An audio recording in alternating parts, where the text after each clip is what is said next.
토트넘은 더 이상 해리 케인 팀이 아니다.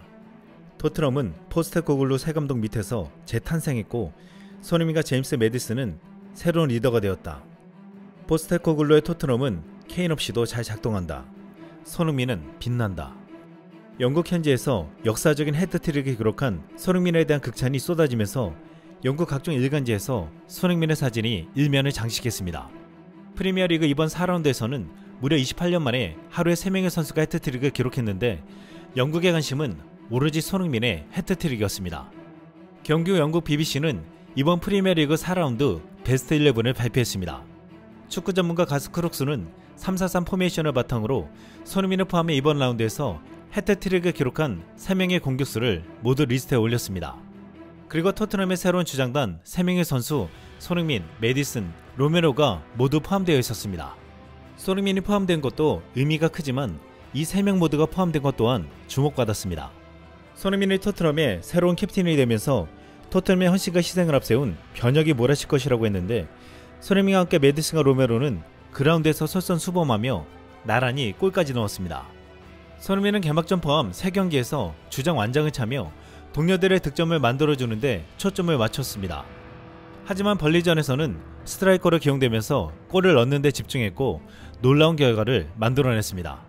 많은 손흥민 팬들은 지난 시즌 결과 안타까워하며 묵묵히 응원했는데 경기 후 ESPN에 나온 전 프리미어리그 샤카 시즐롭은 이런 마음을 대변하는 듯한 발언을 했습니다. Ever since Son won or was in the race for the Golden Boot a couple of seasons ago, I don't think he's been that great. And listen, I am a huge Son fan, but I didn't think he delivered last season. I thought he started a little bit iffily this season, and then all of a sudden he gets shifted to the middle. And the thing for me is the first goal. He is just right back where he needs to be and delivering. And I thought that summed up Son. I thought that summed up Spurs. An absolute joy to watch. Burnley play their part. They keep suicidally passing the ball out to the back at times.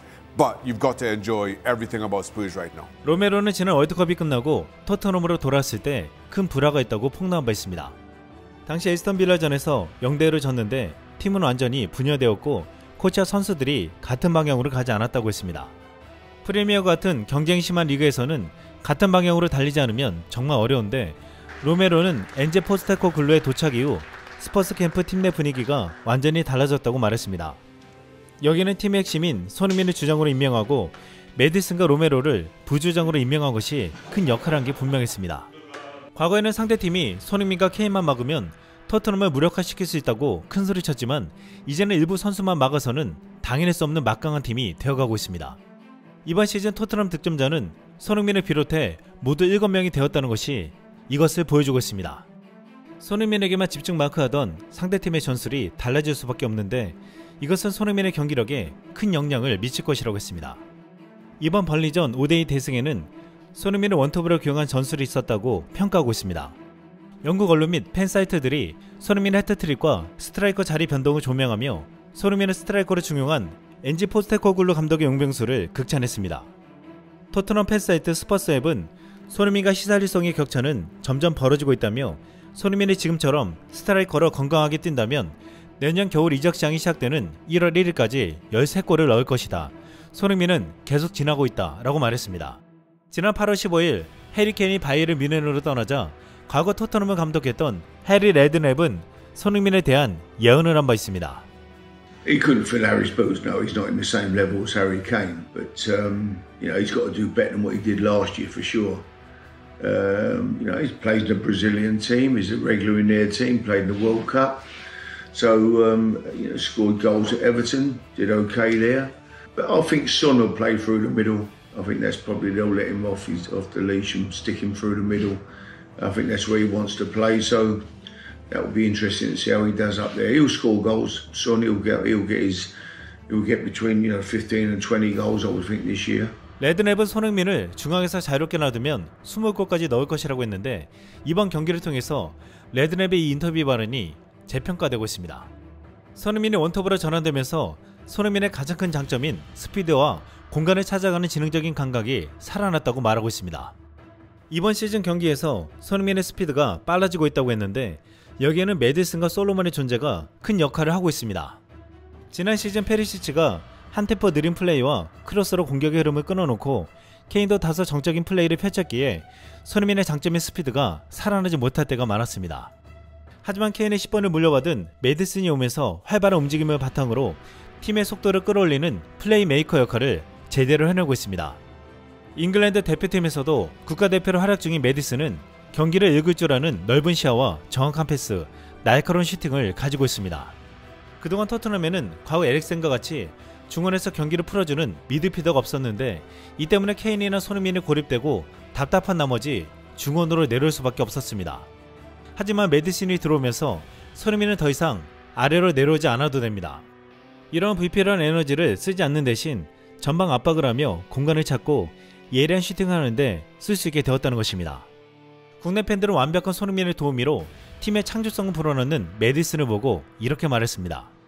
레스터에서 선수비 역습 축구만 했던 거 불쌍할 정도임.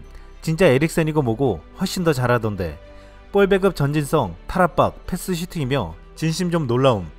과장 조금 못해서 얘 맨시티 갔으면 덕배짜리 충분히 메웠을 것 같음. 진작 빅클릭 갈만한 자원인 건 확실한 것 같음. 5년이나 레스터에서 썩은 거 아쉽더라.